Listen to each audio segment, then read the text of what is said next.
am so excited to be here today because this is just the more fuel that we need to keep us moving, keep us going and taking action. And thank you everybody for showing up today, because just like Jeffrey Prather said, if you know, and Mark said that too, if you don't show up, we can't get anything done. So I really appreciate you guys. Does that sound better? I really appreciate you showing up, and I hope your food is good, and hopefully then that way you'll be able to hear more, because now you have food in your mouth. That'll be even better yet. Well, again, how this started, and some of you know, I started a Christian Patriot group in Kossuth County, and that was in May 7th of 2021 is when we started Christian Patriot group. And in that Patriot group, we still meet monthly every month. We meet the second Monday of every month to educate the masses. And that led me to inviting Steve Corey to come up and speak to our Christian Patriot group on what is Team Iowa. I wasn't a part of Team Iowa, but that's how I wanted to learn about it and educate our audience about it. And by the time Steve left, he pointed at me and he said, "You're joining Team Iowa." So that's literally how I got on Team Iowa. It was a point, and I was kind of voluntold, "You're going to be on Team Iowa." Well, obviously, God connects the dots, right? So God connected those dots. I joined Team Iowa, and very quickly it was, how are we going to make an impact on our state and our country? And one of the things we knew was that the United States of America is #1 in child trafficking and child pornography. So knowing that stat, we knew that we needed to make a difference, and God places a calling on all of us, and I felt this deep calling to go out and fight for the children and fight for the victims and survivors of human trafficking. Of course, that led us down many avenues of, I was getting trained by detectives. We knew the Sound of Freedom movie was coming out, so we were showing Sound of Freedom, to then we found Grid Shock, and we were just trying to get out to the masses. So today I want to share with you that there's 3 things that I'm going to talk about today. It's not going to be my mini program, because I have a feeling there's a lot of people in this room that have been. So out of curiosity, how many in this room have been to one of my presentations? Woo! See, I don't need to do a presentation today. I feel like everybody's been there. Thank you to all of you that raised your hand, because that's how we begin to get educated. So I'm going to share with you today what we're doing, what the resistance has been, and then I want to tell you what the biggest challenge that we have facing forward. So the biggest thing that we've been doing, of course, is trying to get out to the public. And just like Steve said, when we started this journey, he was in charge of the western half of the state, and I was in charge of the rest of the state. That's kind of how it started. And I just started driving and thought we'll start building and start growing. And we knew the ball would start rolling once we started a few presentations. And greatly, my program has, it's changed, and it's done a lot of things, because there's new stories that come and go. And the biggest thing on this journey that has impacted my heart is all the survivors that I have met. Every day when I either am in touch with a survivor, or if I meet a survivor, that gives me more fuel to keep trudging forward, to keep making a difference. And I have a t-shirt made at home. If I wasn't wearing this one today, it says Proverbs 31 verse 8. And it is to be a voice for the voiceless. I've been a public speaker for almost 25 years, out motivating audiences, women's groups, churches, etc. And now when I look back, God was just preparing me for today. I just had no idea that God was going to have my voice be the one for the voiceless. And so that's why I took on this challenge. And like Steve said, I feel right now there's this sense of urgency placed on my heart. And believe it or not, I do have a real job. People don't think I have a real job, but I actually have to make some money, right? We have to make some money, because I do this as a volunteer. All of us on Team Iowa are pure volunteers, because if it's not me, then who is it going to be? So that's what we have to raise our hands. So in saying of the victims and survivors that I met, I'm going to point out Renata. Renata, do you want to raise your hand or stand?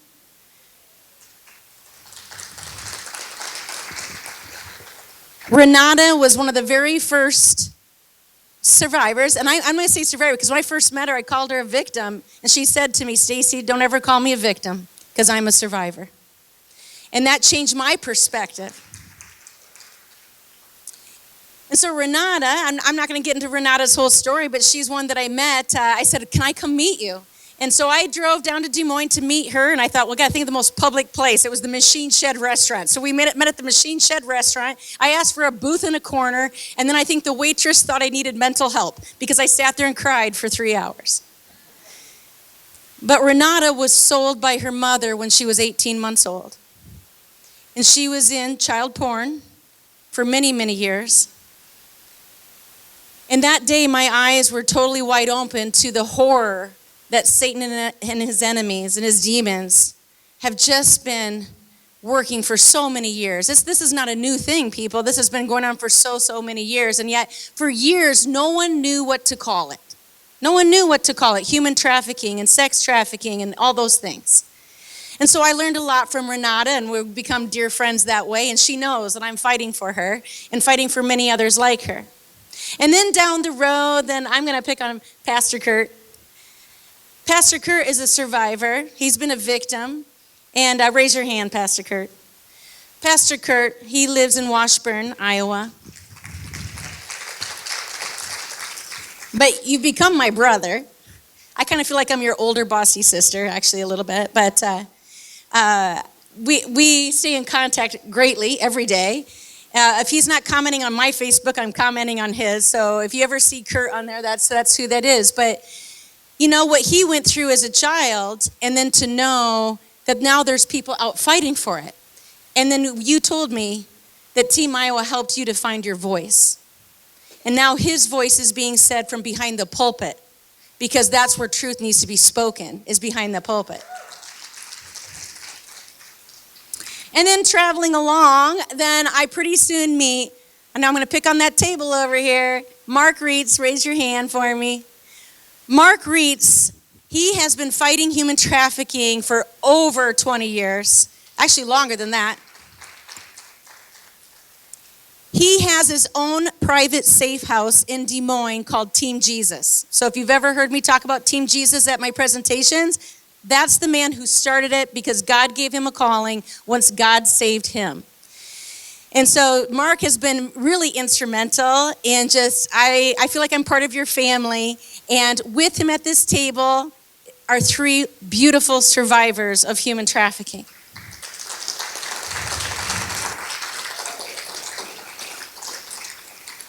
All 3 of them came up to Algona to do a presentation for us up there just in May.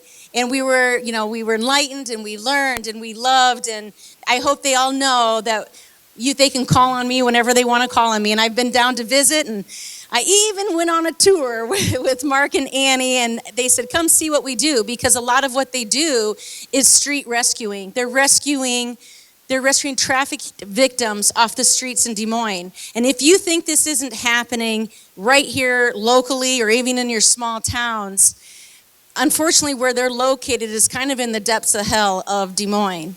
And my eyes got wide open doing a tour. When I say a tour, I actually went out and saw what they do and trying to rescue women who are being trafficked off the street.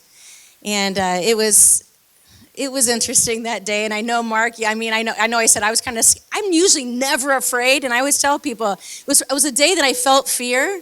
And then I thought, Stacy, that's just the enemy, because the enemy is fear.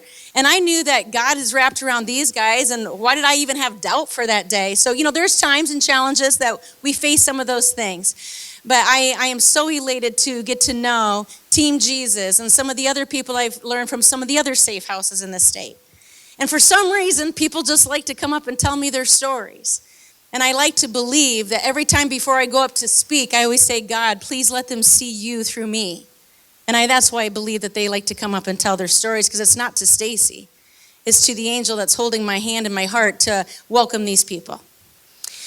Now, when we first started rolling, we knew that it just had to take a couple of presentations and then people walk away and start talking about it. And like Steve said, today's Saturday. As of Thursday night was my 175th presentation in 2.5 years. And that's over 40,000 miles on my car. My car and I are we've almost become melted into one. That's what I kind of felt like with my car. And everybody knows where my car is at. But all my bumper stickers have got me out of at least one speeding ticket on this journey of 40,000 miles. So pray for safety and pray for no speeding tickets. The other thing that we've been doing, though, to get out there is we recognized early on that the information I was sharing not only should be shared with adults, but with children. The unfortunate part is that most of my presentations, it's senior citizens that show up. It's the grandparents that show up, and we're all the young moms and families that should be showing up. Some of them say, oh, they're busy, or, oh, that wouldn't happen to my child, or I know exactly what they're watching, I know exactly what they're playing, and then that's when I go beat my head against a wall, because they're clueless, right? They're clueless on this stuff. But we knew we had to get to the kids. And so for a year and a half, I tried getting into schools. Now, I don't make cold calls. I don't call a school, I don't call a church and say, hey, let me in. I mean, that sounds a little bit like I'm trying to sell something. I look for concerned citizens and parents to call these places and say, we need Team Iowa, Stacy Besch, coming in and doing this presentation to educate our public and bring awareness. And usually that works. Usually it works. Well, when people knew I was trying to get into schools, they were going and presenting in front of school boards and in front of administrators, and I was getting shot down everywhere. For a year and a half, I was shot down for every school, because they were making it political. When I say political, just like Steve said, human trafficking does not discriminate against which side of the aisle you sit on, but yet schools, we all know that the majority of schools, I'm just gonna name it, are liberal. And so what they do is they look on my personal Facebook page and they see, oh boy, she's a conservative Christian and she's pretty bold. We don't want her walking in our door. And that's usually how I get canceled. One school even told me I was never allowed to say the word God. Well, guess what I thought? What are they going to do, fire me? I'm a volunteer. So I said God. They didn't walk me off the stage and, whatever. So I thought, what are they going to do to me? Finally, in January, the first school took me up on it. They called me up, and it was little tiny church, or tiny school, St. Mary's in Remsen, Iowa, called me up and said, we want you to come speak to our student body. And I was elated, right? Because we finally got a school. I knew if we got one school, then another school would follow and so forth, just like the community presentations. Well, I went there, and I tell my audiences, I was actually nervous that day, and I normally don't get nervous for speaking, but I was nervous because I thought, Stacy, you screw this up. It's the last school you ever get into. So I made sure I did a lot of praying before I walked onto that stage to present, and Steve Corey came with me to that presentation in little tiny town of Remsen, Iowa. But what happened after that visit was what really sparked my fuel and my energy to keep going, even harder. Because a week later, after that presentation, I received this envelope. And some of you have been to my presentation, you've seen me with this envelope, or if you came in the earlier days before January, you never seen this envelope. But I received this envelope from little school of St. Mary's in Remsen. And I didn't know what was in it. I had no idea what was in there. I didn't know if they did an article or whatever. But I sat down in my office and in my house, and I opened up this envelope, and out pours dozens of letters. And these letters are from the kids of St. Mary's. And they're not letters that say, hey, it was great meeting you, thanks for coming. These letters are their stories. And I sat there in a puddle of tears, reading every one of these letters. I read some of them to my husband, and this bothered me so bad that these kids are crying out for help, and they felt like nobody is speaking up for them. And so this envelope goes with me wherever I go. So it's in my car at all times, right? Because I'm always in my car. But this goes with me wherever I go, and this is the fuel I need, because we need to fight for the kids and go speak to the kids. That's what we need to do. And so that was the very first school. And since then, I have spoken to over 5,000 students across the state.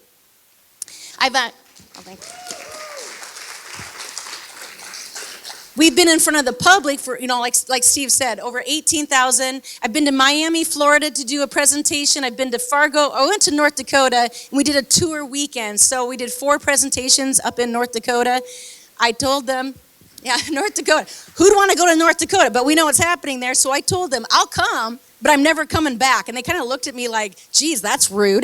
But I said, here's the deal. I got too many places to go in Iowa. I've committed personally to God that I'm going to go to all 900 communities in the state of Iowa. I've gone to 175. I got a long way to go. I'm going to be 80 when I'm done, but I'm on the mission. I'm going to do it. So when I was in North Dakota, when I told them I'm not coming back, I said, you better pray that somebody in one of these audiences says, I want to do what you're doing.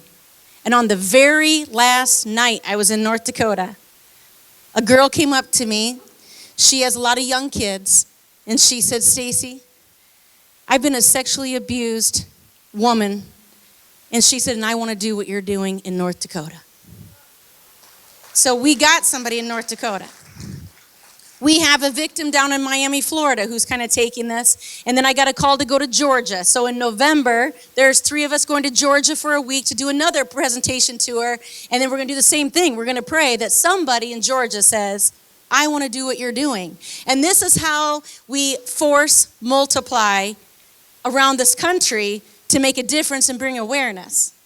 So that's what we're doing. So as you can see, we're working really hard to get the information out there. All the information keeps evolving because we learn more things over and over again. I keep learning as I go. You know, like many of you, I come from the Johnny Gosh days. And I share that because I was so naive. And many of you maybe were about human trafficking. I mean, I thought it was about kidnapping. I thought it was about the white creepy van. I thought it was about the interstates and truck stops. And there's a small piece of the pie on that. But the majority of it's happening by people they know, people that have been grooming them towards a relationship for months or weeks or years. And then yet most of it's also coming through our technology, through our phones. That's where it's coming from. You see, abduction is too risky for traffickers because there's Amber Alerts and social media. They don't like to abduct. They like to coerce, manipulate, and throw them into this life. That's what's happening. Well, facing all of these challenges comes some resistance. Boy, I had no idea how much resistance. You know, the good news is, bring it on is what I say, because I have God on my side. So I'm not worried about that. They can try to resist me all they want. And the very first resistance that I get is I've been canceled, right? We have a cancel culture world out there. And when somebody gets, their panties in a bundle and all of a sudden they're offended, the first thing they like to do is just shut people like me up. It doesn't matter what I'm talking about, it's who I am. That's what they're trying to cancel. Just this week, and I truly believe in lieu of the whole Charlie Kirk situation, 2 schools canceled on me this week that were supposed to be coming up. Try not to give me an answer. It's funny when you talk to a superintendent and I say, well, can you give me a reason why? And they give you lots of good reasons. Here was the one I got the other day. Oh, no, we're just going to postpone it. And, we got your number. We'll call you. You don't call us. That's exactly what the words were. So we do find some resistance. So I always ask for my prayer warriors out there, pray to fight against that resistance because that's what we're seeing out there. So that's happened numerous times. 2, just recently I got canceled by a church, and that church canceled me because too many family members were family members of a major predator in our state. Michael Malcolm, I'm going to say it because I have no problem with this. Michael Malcolm, who was the pioneer seed dealer from Humboldt, Iowa, is originally from the Storm Lake Cherokee area, and his family's from there. And his family does not like that I'm out speaking about Michael Malcolm, which is only 2 minutes of my 2-hour presentation. They don't like it.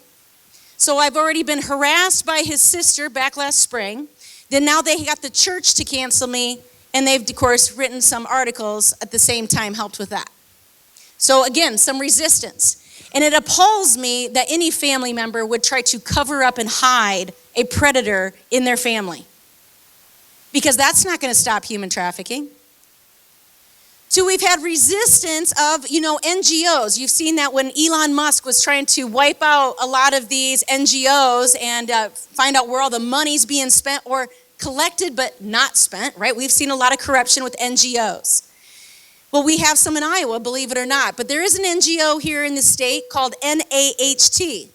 It's the Network Against Human Trafficking. That network against human trafficking is trying to stop Stacy Besch. If you want my personal opinion, it's because we're making them look bad because they collect tons of money from the state and they're doing 0 with it. None. So I'm kind of putting them to shame. How I found out that they were trying to stop me is luckily I have some allies that ended up at one of those board meetings. And they said, hey, are you coming? Because your name has been on our agenda for 3 meetings in a row. So this board's been talking about Stacy Besch and bringing up, and of course, they're trying to vilify this whole thing. Well, they're not going to stop me. Anybody here from the NAHT today? Guess what? I'm going to doubt it. Wouldn't you think an NGO of our state who says they fight human trafficking, wouldn't they show up to one of these today? They're not here.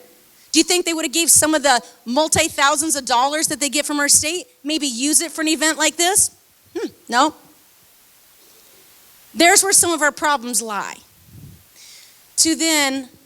I'm going to share with you that I get lots of law enforcement to come to numerous presentations of mine, and I've made great friends all across the state.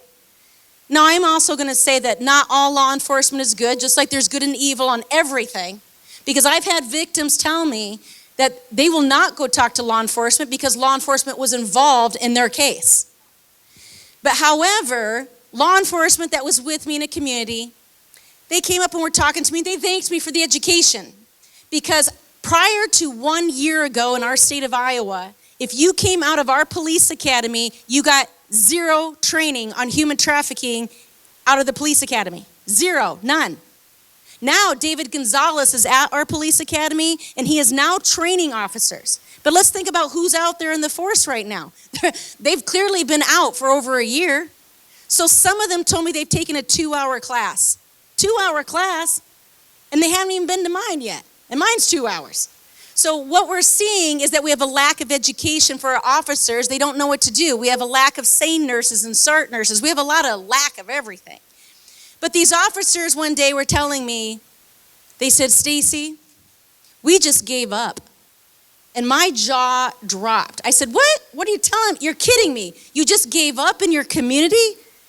And the officer told me, Stacy, we spent hours on human trafficking cases to have the judges dismiss every case.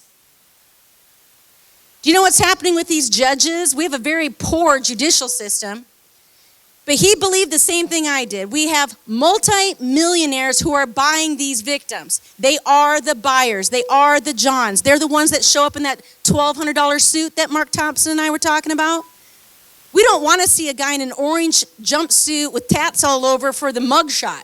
I want to see the man in the $1,200 suit in a mugshot. Then maybe we'll get some headway, because then maybe all the other businessmen who are buying these victims will say, oh boy, I think they're starting to get on to us. Well, we're already on to you. We just haven't found you specifically yet. But what's happening then, like I said, is these multimillionaires are paying these judges and saying, make it go away. Make it go away.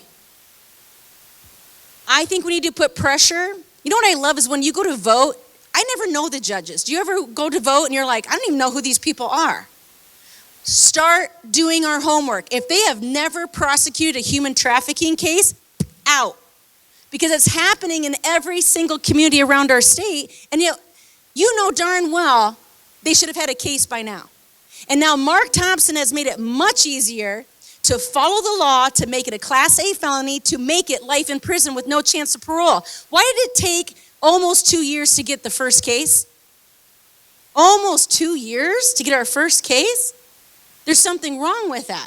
That tells me judges and prosecutors are not either in the know or they are getting paid because they're not doing their job. This is the resistance that we have.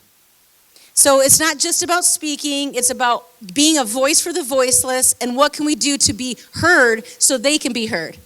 And I always give action steps because everybody in this room can share the message, see something, say something, quit turning your head, quit being so Iowa nice. And then the third thing is to call every single senator and legislator. I always say, first of all, thank them because they all passed Mark Thompson's law in 2023. So give them a little thank you, and they'll kind of warm up to you, and then go after them. Go after them. And then tell them, why have we not passed that we have a large team? Why aren't we helping some of these situations and putting pressure on our county attorneys and et cetera, et cetera? So this is where your action step, that's an easy thing for all of you to do. And then the final thing I want to share with you is what's happening in our culture today. They say that we are creating the largest group of sexual predators in our history with our children. The enemy knows exactly what to do. The enemy has normalized sexual immorality. The enemy has normalized that it's okay to the sexual encounters that they're having today, that you don't even question it. And so when we talk about that, I go through 3 things in my presentation to the schools, and of course to anybody. It's not just the schools, but the regular presentation. And we have 3 major weeds growing in our garden. And our garden is our beautiful children. We want a beautiful garden. And we all know as gardeners that if weeds start growing and they take over, we no longer have a beautiful garden. And God gave me that analogy. And so the weeds are this. The first one is all the nude photos. All these kids are taking nude photos of themselves or sending them to strangers or sending them to their boyfriends or girlfriends, and they think nothing of it. As parents and grandparents, have you taught your children that it is a felony charge in the state of Iowa that if you are caught with your own nude photo on your phone and you're under the age of 18, it's a felony charge? Has anybody told their kids that? Because your kids are taking these nude photos, first of all, it can be a felony charge. And we have kids constantly taking them. A kid in this envelope, a little girl, she was 13 years old. She said, Stacy, after listening to you, I realize that my nude body is still out there. And she was 9 years old when she took her first nude photos. 9. So we have a major problem. When I've asked kids in front of a student body, how many of you have met someone online, but you've never met them in person? And 100% raised their hand. Okay, everybody in this room probably agrees with me. When I was growing up, it was called stranger danger. My mom would say at a grocery store, don't you dare talk to strangers or your face is going to be on a milk carton next week. Right? Didn't you ever hear that? I would hear that. Well, we have to make sure that our kids understand the dangers of the online presence of strangers on there because they're predators lurking in the dark at all times. The second weed that we have in our garden is the bragging rights called body counts. And I'm amazed at how many people don't know them, but I'll be honest, prior to 2.5 years ago, I didn't know what body counts was either. But these kids don't take it serious. You see, kids are bragging in middle school and high school, how many bodies can I have sex with? And they create lists. And it's cool to have a big list. And I share the story really quick about the 18-year-old that's up in my area, who he's been bragging this last school year that he had a body count of 10.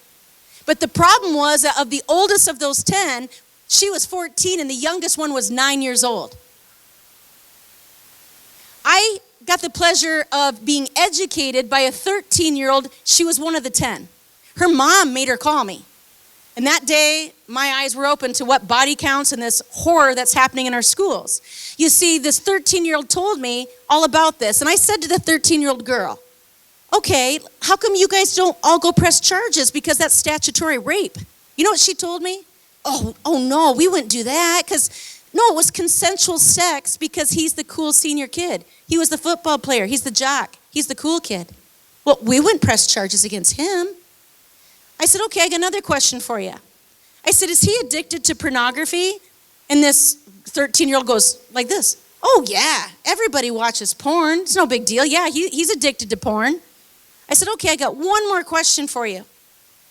And I said, all right, do you truly believe when this 18-year-old graduates from high school in May, he's going to magically quit this behavior? When he graduates from high school, he's just going to magically quit. And this 13-year-old, she didn't even know how to answer that question. She sat kind of dumbfounded.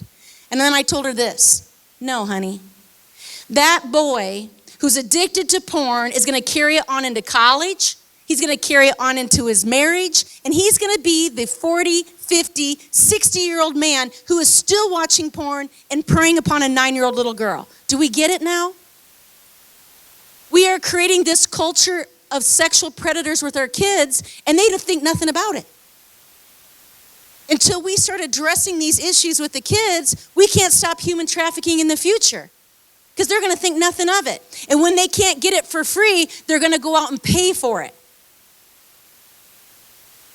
Especially if he makes a really good job. And that final weed of our garden is pornography. And until we start addressing pornography like we mean it, we're never going to get ahead of this, because pornography is the gateway to human trafficking. People will go for drug and alcohol rehab, but they won't go to pornography because there's this shame wrapped around it. And this is where I'm begging churches to create support groups, to create it so that we can remove the shame, get them the help they need, so that we can start eliminating predators as we speak. Because when we were growing up, I like to share, it was just a porn magazine. It was like, Playboy magazine when we were growing up, and it was just a picture. But these kids, you guys, in 2 clicks have free Pornhub on their phone, and it's a video that plays over and over again in their brain. And what do you think a video does to a kid's brain? It creates a highly addictive dopamine drug. It's a drug for them. The average age kid that starts watching porn is 10 years old, and the average age that becomes addicted is 12. There's another 8th grade girl who told me that she was asked by her boyfriend, who's in 8th grade, to have sex with her because he was watching porn, he was addicted to porn, and if she didn't, he was going to break up with her. She said then, "Stacy, I didn't have very many friends, so I gave in, and I had sex with him. But he broke up with me anyway because I couldn't perform like the videos in pornography." 8th graders. If this isn't tugging at your heart, this is what I hear and deal with. Mark Reitz, the youngest you rescued was a 3-month-old baby who was put into child porn. 3-month-old baby with hips displaced. Porn. Porn is enemy 101. And then they go out and they try to find it and buy it. Let's start addressing at the root of the problem, right? Let's go to the root. Because just like when I go to, I always joke about, I love functional medicine, I love functional medicine because they get the root of the problem. Conventional medicine just tries to give you drugs to cover the symptoms. Let's get to the root of the problem of trafficking, and it is pornography. Let's quit being on the defense, let's be on the offense, and let's try to figure out how we can truly make a difference so that we're not having to fill up safe houses. Our safe houses are so full. Do you know, if all of our safe houses in the state, which we have 4 of them, actually 5, we got 5 safe houses in the state, the max we can have in our state is 50 people. That's why Mark Thompson had to host some, because we don't have room. We have another problem and a disconnect when it comes to victim recovery. I hope today you're learning something. Like I said, many of you have seen my program. I know it's evolved. I encourage you to come again. And the way that you can get in the fight more is encourage people to come and be educated. So over there on that table, I have my schedule for the next couple months. I forgot to scratch out some of the ones that I canceled me. I'll have to go do that. So you'll want to make sure that you're sending people to come listen to the presentations. Let's make a difference together, because collectively between Mark Thompson and Doug Campbell down at our state capitol, and then our safe house people, and then all of our victims that are here today, this is how we make a difference, and that's who we fight for. So I need all of your help, and thank you again for coming today. So, before you go, don't you run off on me. Was I right about this tornado? Please. Stace, hold on. Hold on to that. So, as you can imagine, she and I talk every week, multiple times a week. She's like a sister to me. Actually, everybody that you saw up here earlier, we're family. That's what's happened to us, and life-changing for me in so many ways. But you told me a story this week. You were at a school, correct? Oh, yeah. And the one story about the little girl who said you saved her life, right? Would you share that, please?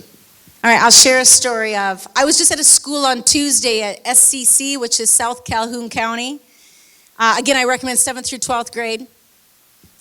And I usually tell the principal that right after the program that I'm happy to talk to, tell the students that if they want to, I'll stick around if they want to come talk to me. And at this school, I end up with a line of over a dozen kids. And if you just took a view of the kids in the line, you would have said the word vulnerable. Very vulnerable kids standing in that line. And with each kid that would come up to the stage, I would get down to their level and I would talk to them. And my heart broke. In fact, when I left, I cried for 30 miles while I was driving to the next town, and then I had to get myself together. One girl came up to me, and she said, "Stacy, I'm in 8th grade. I'm glad you brought up pornography because I'm so addicted to porn." She said, "I became addicted to porn when I was in 6th grade, and I have been having phone sex with thousands of grown men on Snapchat for 2 years." And she said, "And I think you saved my life today." You could be saving a life too. So I just want you to know that when I hear something like that, and now she understands the danger she's in, that's why we're doing what we're doing. And if you can't see that we need to be in every school and talking to these kids, and I truly believe 7th through 12th grade is not enough. I think we need to be talking younger, but we have to find some kind of a line somewhere. But it's your 8, 9, and 10-year-olds you need to be talking to. So please encourage this message to keep moving.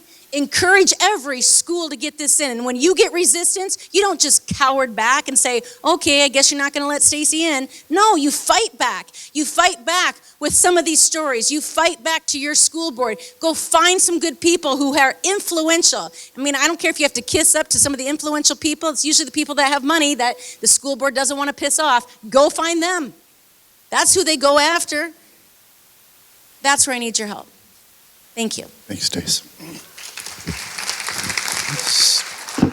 So, just so you know, that we're running, we're not a 501c3, we're not a nonprofit, we don't have a website, none of that. All right, you heard it earlier. We're just people who decided we got to do something to take back our republic legally, morally, and ethically. Right, Rod? That's the mission statement for Team America. Team Oklahoma's right here. Team New York's back there. We're all working towards the same end. And we can't do that until we stop this, what she just talked about. She puts a free will donation bucket out everywhere she goes. And she's been running on the donations that are given to her at the events. We don't have money. I was hoping there was going to be 300 people here today, and that when this was over, we'd have $10,000 or $15,000 or $20,000 after we pay all the expenses to get everybody here and for the event center. I don't think we have 100. I think people have gone to sleep since 2024 election. Don't worry, Biden's gone. We got Donald Trump in there. And what's happened to the patriots? Right back in the cave. Everything's good. Don't have to worry now. 100%, pardon my language, bullshit. We have to be more active now than we've ever been.